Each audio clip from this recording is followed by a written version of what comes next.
back. We're going to get to what's brewing in a second, but first we're turning to a local newsroom that's not here at WQAD. 6 newsrooms across Illinois recently received grants from the National Press Forward Coalition, and of those 6, 1 is right here in our area.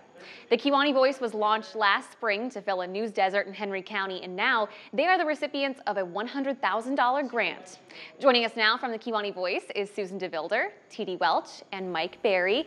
You know, we're having some technical difficulties, so instead of seeing them, you're going to be able to hear their voices. Guys, can you hear me? Yes. We can. Yes, hello. Thank you so much for being here with us.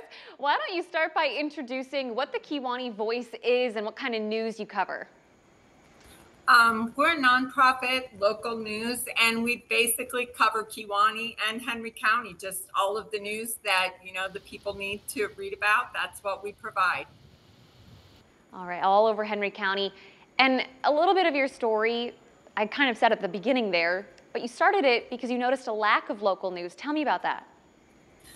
Mike Berry and I actually work for the Star Courier, and in November of 2023, it was actually 2022, we found out that our services were no longer needed. And when we realized that we weren't going to be writing local news for Star Courier anymore, we decided to launch our own newspaper. And with the help of a bunch of people, we launched the nonprofit news site, Kewanee Voice, in May of 2023.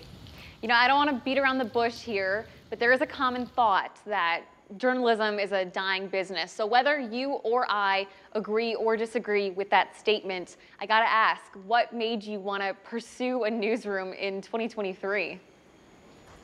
Well, newspapers are a dying breed, but journalism isn't, and it never will be. It's just there's a need for news about your community, about the world. Cable news networks are very popular. The internet is popular, but it's just a different way of delivering that news to people. Yeah, you know, that's something that I always tell people too is regardless of what you think or not, people in this area deserve quality local journalism, and certainly true in Henry County, Illinois. So let's get to this grant that you got. What will this money help you accomplish?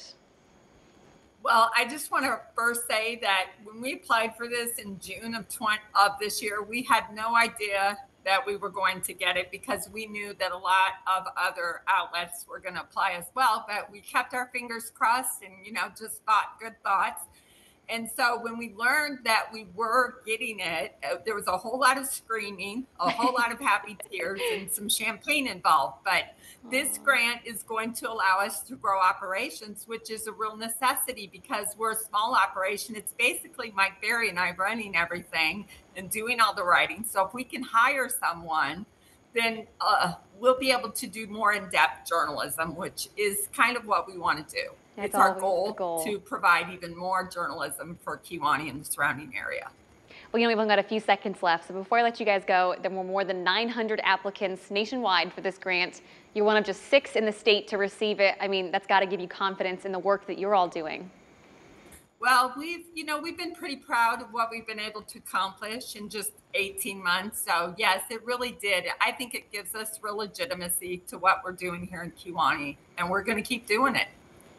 This is the crew from the Kewanee Voice joining us now on The Current. Thank you all so much for your time and best of luck. I can't wait to see what you do over these next 2 years. And of course, we've got an online version of this article up on our website. You guys know where. It's under the As Seen on TV tab.